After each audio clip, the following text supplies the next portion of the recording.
Walking in and around Stone Town, Zanzibar is like walking through living memories of the past. You will find yourself thirsty for more information.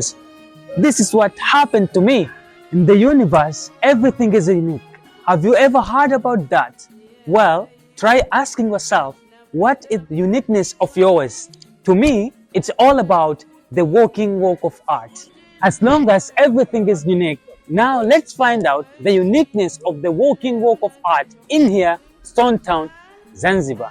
The narrow street with tall buildings. The buildings were built strategically and technically together with the narrow street down for the purpose of allowing fresh air from the sea, that is called sea breezes, to circulate within the street and give those people who walk down the streets fresh air and comfort during the hot days. The walkway bridges. The bridges were connected from one house to another, and some of Arab houses had walkway bridges that could help those people who wanted to go and see their next door's relatives without directly going down the street. And also, rich Indian merchants built their houses with walkways bridges as well. The carved doors. Before building the houses, the doors were the first part of the houses. They symbolize the status and the richness of the owners of the houses. The doors were designed with skillful craftsmen in Zanzibar. These doors made Zanzibar famous, that's why they are known as Zanzibar doors. In Stone Town, Zanzibar, you may see different kind of doors, but there are mainly two types of doors, which are Arab doors and Indian doors. These doors are well-known types of doors in Stone Town, Zanzibar. Typically, Arab doors were square with Arabic inscription from the Holy Quran on top. Some doors had backward S, which represent the frankincenses. At that time, it believed that the frankincenses were used as local air fresheners and local perfumes in the houses. Indian doors, sometimes they are known as Gujarat doors. Typically, these doors were folded together with dowel nails and leaves on top. These types of doors, you will see them to the Indian houses because they were business people in advance of saying that their houses had a lot of shops on the ground floor, and on top they built their homestay. At the end of the 19th century, Arab doors had Indian influences like semicircle lintel and brass knobs. These types of doors are known as hybrid doors because they had Indian influences and Arab influences, and sometimes they are known as Baragash doors. Baragash was the third Sultan of Zanzibar and the one who built the House of Wonders. He as well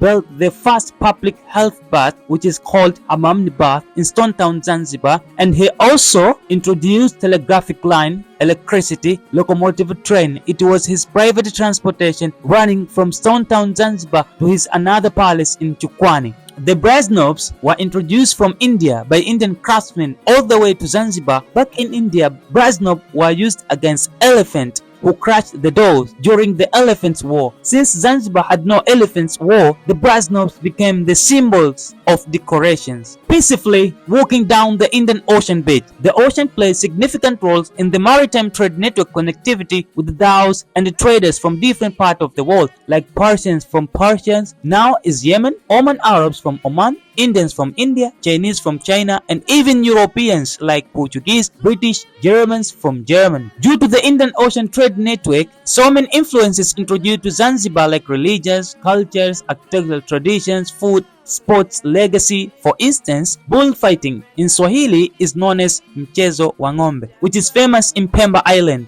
The bullfighting was introduced to Zanzibar by Portuguese from Portugal. It is the same as Spain's bullfighting, but the difference is that the Pemba's bullfighting differs from Spain's bullfighting due to the playing styles. Interestingly, even the language we do speak, which is Swahili language, absorbed words from different languages. It shows that everything in Zanzibar at that time were brought by dhows. That's why every ocean tells the story. But in case of Indian Ocean's story went far beyond due to its significant role that the ocean played during the maritime trade network. The balconies made Stone Town, Zanzibar look very beautiful. In Stone Town, Zanzibar, there are mainly two types of balconies, which are Arab balconies and Indian balconies. Let's have a look on Arab balconies. Their balconies were enclosed and built for privacy because it was Zanzibar's traditions that Arab women were not supposed to be seen outside the houses by passers-by on the streets, so they could use balconies for the purpose of getting fresh air, looking down the streets,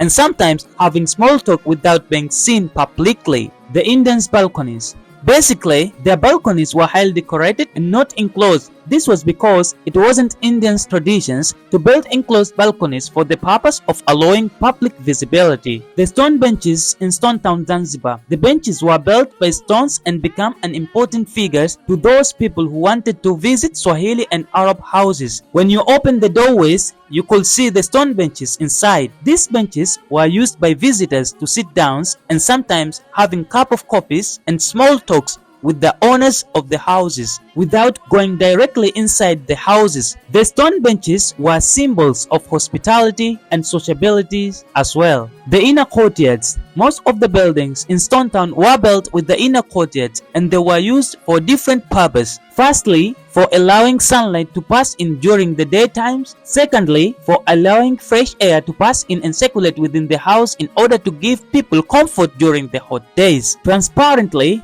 the inner courtyards gave people open space to see the moonlight shining brighter at night. The arches in Stone Town, Zanzibar were designed stylishly and specifically for supporting and keeping the houses stronger and allowing fresh air to circulate within the rooms. The niches. At that time, it believed that the niches were basically built for putting lamps and candles for the aim of providing light at night. But nowadays, the niches are used for putting electric light bulbs in order to provide light at night too. Before, the niches were outdated, meaning that they were used for putting lamps and candles. Now, they are updated, meaning that they are used for putting electrical bulbs. What a lovely transformation. Tactically and technologically, the buildings were designed and built for a hot and humid climate where hot need to keep out and humidity change with the seasons. The interesting story about Stone Town walls is that when you try to make or receive a phone call in Stone Town building, the phone will never get connected. I mean that you will never get network. The Old Fort Art and Cultural Gallery. It is an art studio that deals with painting, drawing by using different methods and material. Starting with painting. In painting, painters use wet media such as acrylic paints and oil paint. Surprisingly, in the Old Fort Art Studio, they are mostly use acrylic paint with a different kind of brushes and watercolors. Proceeding with drawing. In drawing, they use pencil or charcoal to create lines and shading. They sometimes use pen or ink as well. The art studio is providing education and art skills to the youth. Impressively, the Old Fort Art and Cultural Gallery is dealing with different styles like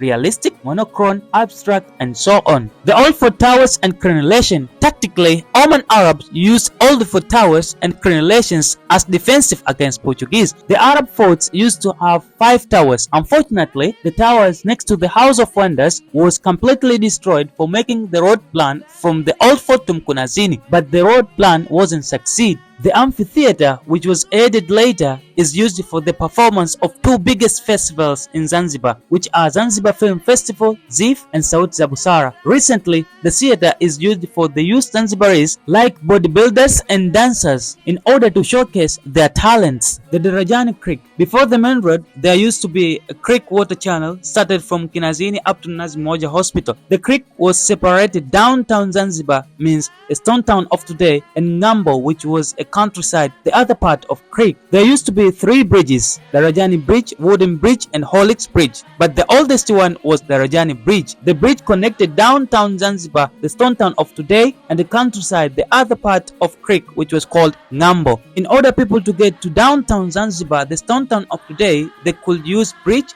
or canoes, but there were special fees to those people who could use canoes, ranged from 1 to 2 pesa. Pesa in English means money. In addition to that, the creek was a health risk because during the high tides, all wastes from the houses float on the sea that made conflict and misunderstanding between people who lived beside the creek, because they were constantly complaining about the health and sewage problems. When Dr. David Livingstone was in Zanzibar, he named the creek as Stink Bar due to the rotten bad smell from the creek. Later, the creek was reclaimed and the main road was built. The reasons for the creek water channels to be reclaimed were: firstly, it was unhygienic place. That was the main reason. Secondly, to get more space for building schools. Thirdly, to have more spaces for making gardens, and also to build different pitches like football pitch, basket pitch, a match cricket pitch, and volleyball pitch. Those were the reasons for the creek water channels to be reclaimed. The place has held deep history which is remarkable and memorable.